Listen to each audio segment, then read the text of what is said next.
You will hear a number of different recordings, and you will have to answer questions on what you hear. There will be time for you to read the instructions and questions, and you will have a chance to check your work. All the recordings will be played once only. The test is in 4 sections. At the end of the test, you will be given 10 minutes to transfer your answers to an answer sheet. Now turn to Section 1. Section 1. You will hear a lecturer talking about food preservation. First, you have some time to look at questions 1 to 5.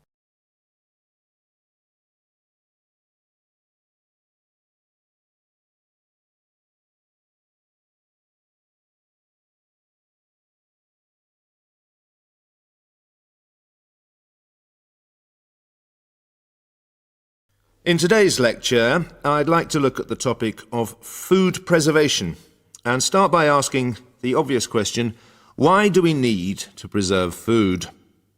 Well, apart from keeping it fresh for our daily needs, many foods, such as fruit and vegetables, are only available at certain times of the year. So if we want to be able to eat these foods all year round, we need to preserve them. We also need to preserve food for export overseas, to make sure that it doesn't perish in transit. And lastly, we need to be able to preserve food for when there are food shortages. There are a number of methods of preserving food which involve both high and low temperatures, chemicals, irradiation, and drying. Let's have a look at these in turn. In the 1870s, the French scientist Louis Pasteur showed that microorganisms in food could be destroyed by raising the temperature of the food, a process now known as pasteurization. This involves heating milk to just 65 degrees Celsius for 30 minutes. A new method, the ultra-high temperature, or UHT process, involves heating milk to 150 degrees Celsius for 3 seconds. The advantage of treating milk in this way is that it lasts much longer, though I tend to feel, and I'm sure many of you would agree, that taste is somewhat sacrificed in the UHT process. Tin cans were first used in the early 1800s to store and preserve food. Just as they are now, the cans were tin-plated steel containers, and the process had the advantage of being cost-effective. Unfortunately, however, there were many early cases of food poisoning because the canning process was not fully understood at that stage. We now know the exact temperature and length of time each food needs for proper preservation, which has greatly reduced the risk of food poisoning. People living in cold climates often preserve food by burying it in the snow, and the Romans knew all about the advantages of packing food in ice.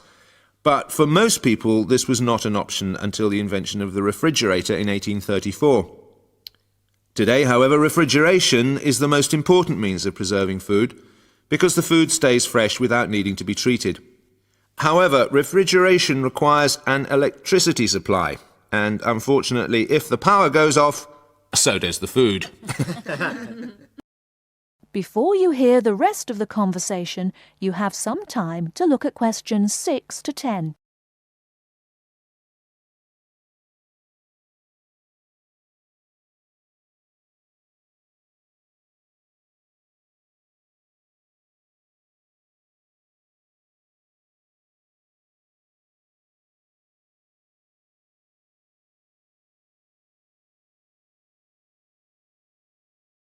Now listen and answer questions 6 to 10.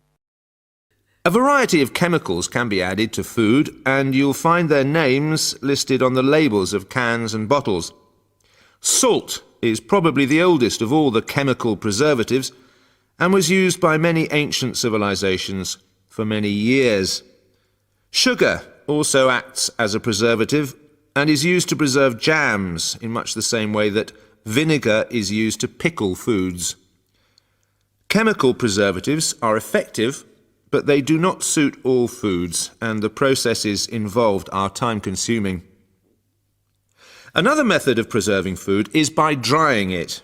Most foods are 75% to 90% water, so if you remove the water, the microorganisms simply can't survive.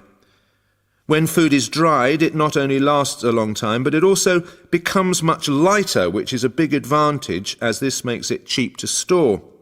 Though some people argue that valuable nutrients are lost in the process. Early methods for drying food involved cutting it into strips and hanging it in the sun or over fires. But there are now a number of more modern methods which involve the use of recent technology. One of these is known as roller drying, and it's a highly effective way of making dried foods from liquids, such as soup. Have a look at this diagram to see how it works. Well, first of all, the hot soup is poured in at one end here. The liquid spreads to form a thin layer on a heated belt. The liquid dries as it moves along. By the time it reaches the end of the belt, all the water has evaporated, leaving only dry powder. A blade then scrapes the dried material off the roller and captures it in powder form. All you have to do is add boiling water, and you have your hot soup back again, ready to drink. Another method is called freeze drying, and for those of you who still remember... That is the end of section 1. You now have half a minute to check your answers.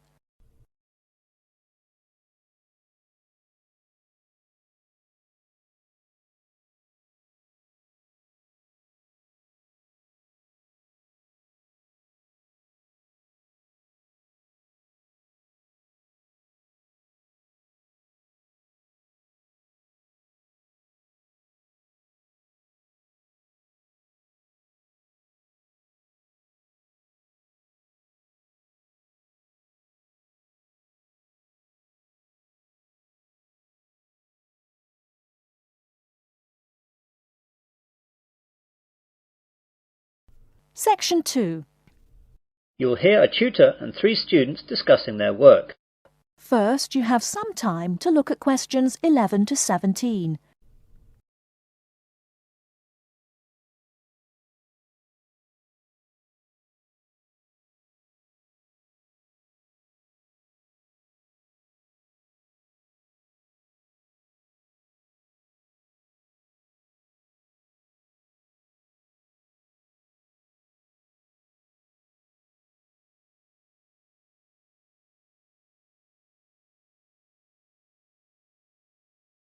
Now, listen carefully and answer questions 11 to 17.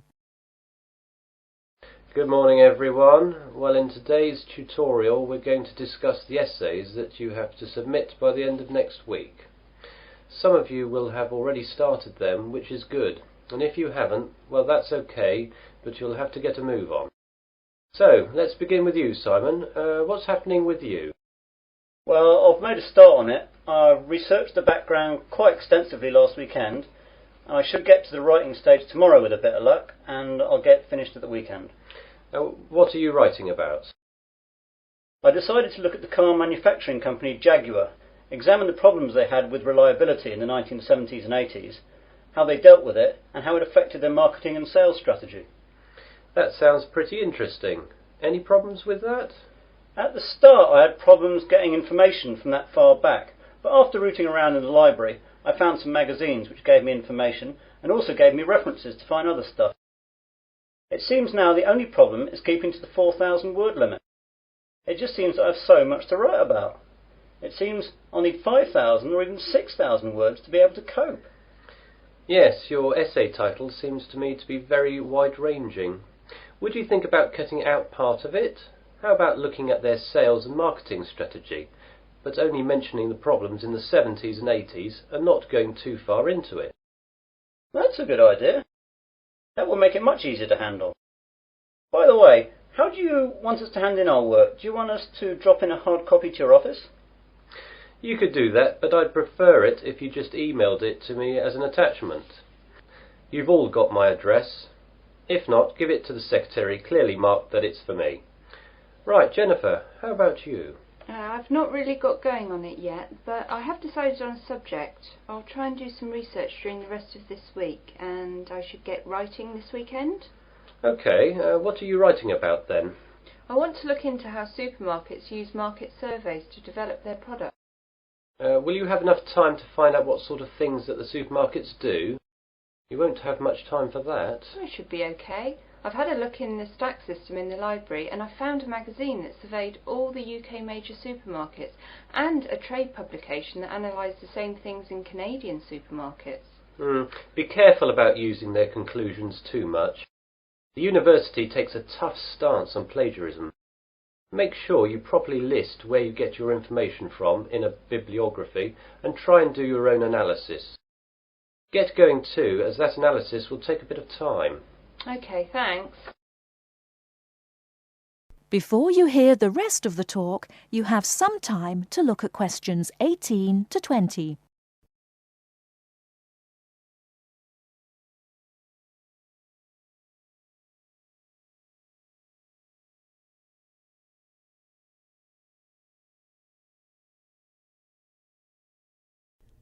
Now listen and answer questions 18 to 20. And Melanie, how is your work going? I'm a bit behind, I'm afraid. I was sick all last week and the weekend with flu. I've got a subject, I think, but I've not done any work on it yet. Is there any chance I can get an extension to the submittal date? The policy of the department is not to give any extensions unless there are extenuating circumstances. Do you have a doctor's certificate or anything? I went to the doctor's, but I didn't get a note as I didn't realise I would need it. The doctor will have a record of me, though, as I got a prescription. I'll go back and get one. Yes, do. If you get one, then there shouldn't be a problem getting an extension. Without it, though, you'll be in trouble. What subject are you considering, anyway? I thought I'd do an overview of the UK mortgage interest rates and their effect on housing sales trends over the last 10 years. I thought it might be of interest because of the huge increases of house prices over the last decade. Certainly an interesting subject, and it should be no great problem getting information, as this has been fairly well documented. It's a lot of work again, though, and you'll really need to get cracking on it, even with the extension, if you get one. Well, I've not got much on for the rest of the week, and I've set aside the weekend to really get to grips with it. Good. Now, is there anything else? That is the end of section 2. You now have half a minute to check your answers.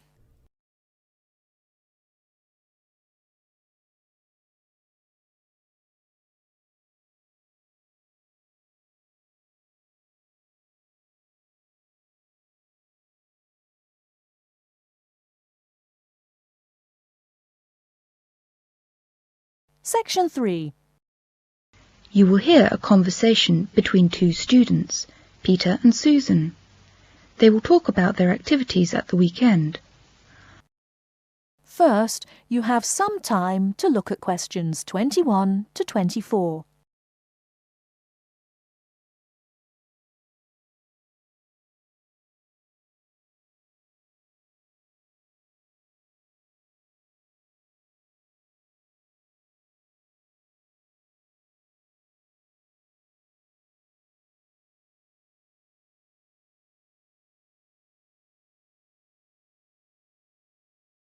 Now, listen carefully and answer questions 21 to 24. Hi, Susan. Hi, Peter. It's Friday again. Anything particular you want to do at the weekend? No, nothing particular in mind. Maybe tonight I'll go to a pub with some friends for the happy hour. You know, drinks are half price at weekends, and I don't have to get up very early tomorrow. Saturday morning, that's the time for washing my car, doing the laundry, and then go out for brunch. That's breakfast and lunch combined, right? Yes, that's it. You can spend 2 hours or more over brunch. It's a huge meal. You can have all the breakfast things as well as all sorts of lunch things, such as salads, chicken, pies and fruit. It's not expensive. You just pay £7 per person. For that you can eat as much as you like. It's a good time for all the family. Oh, that sounds good. What do you usually do at weekends? On Sundays I have a lot of newspapers to read. So do I. I sit in the garden over a cup of coffee with a continental breakfast and read that it's Sunday newspapers. Relax. How about Saturdays? Oh, I usually go to a club to play chess with some friends. I love the game very much. It's great fun, isn't it? Yes, lots of fun. I enjoy playing chess on Saturdays. I've never played chess, but I'd like to learn it someday. Is it difficult to learn? No, not at all. I can teach you if you like. A week later. Now Susan is teaching Peter how to play chess. Listen to their conversation. Before you hear the rest of the talk, you have some time to look at questions 25 to 30.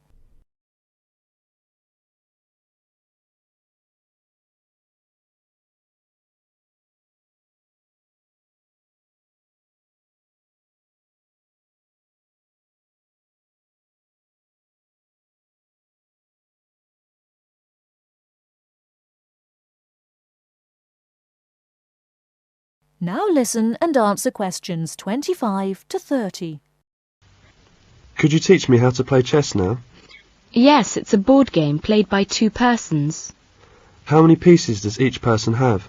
16 pieces. Each player has 2 rooks, 2 bishops, 2 knights, 1 king, 1 queen, and 8 pawns.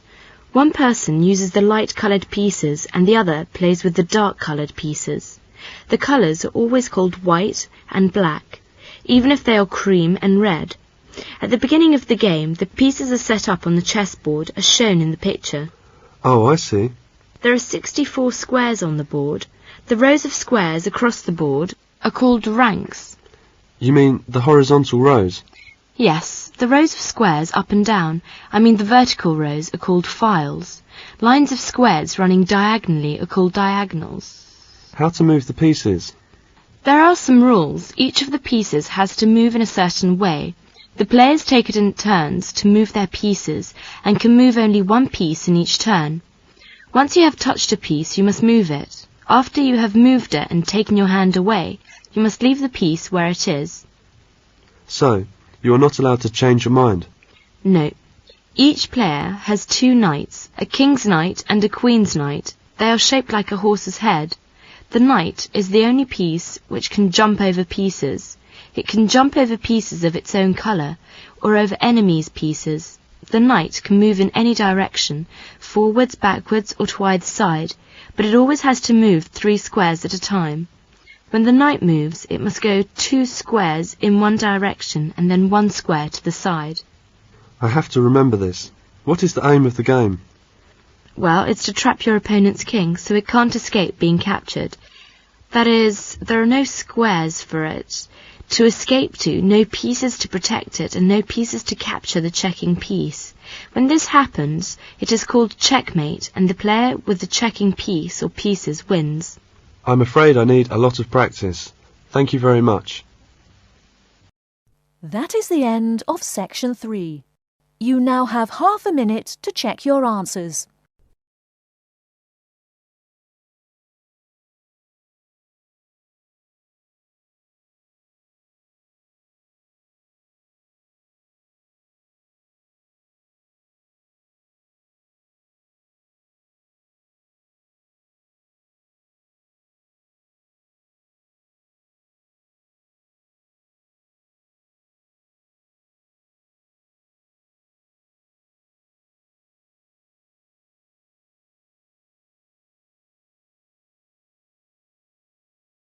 Section 4.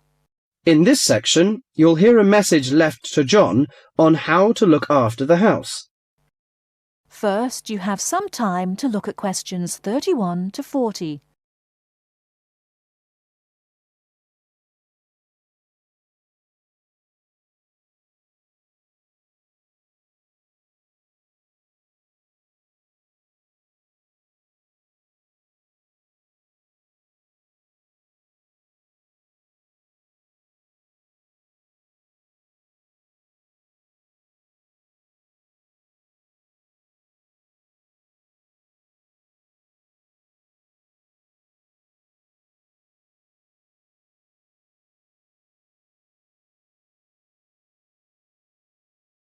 Now listen carefully and answer questions 31 to 40. Hello, John. Welcome to the house. I'm really pleased that you can be here to look after my house while I'm away. Here are some things you need to know about the house. Important stuff like when the garbage is collected.